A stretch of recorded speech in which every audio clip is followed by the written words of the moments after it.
This is gonna be a hot topic. You ready? Okay. Caleb wants to know, why can't we have burn-ins or chicken Here we go. bombs I already know. as a permanent menu item?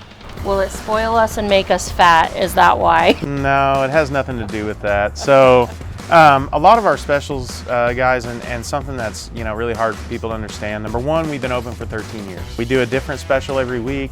And we repeat a lot, I'll give you that. We repeat a lot, but these specials are where we get to be creative and play and have fun. Biggest thing is a lot of it, when we decide what special we're gonna do, at post-COVID, it has been availability, strictly availability. There's a lot of times when I want to order points for burn-ins, but they're not available. I would probably say that 60% of it's availability, whether that product's available. The other 30% is going to be how much time we have that week. We have certain times of the year where we have catering for 1,000 or 2,000 people going out the back door, like May when we have weddings, graduations, Mother's Day, that sort of thing, and all you guys want us to be a part of your special occasion, which we love, but we can't do that and make chicken bombs at the same time. At the same time. That's a lot of what the decision-making process is on that. And then of course, like, we know you guys want to see these every now and again, so we try to squeeze them in as quick as we can.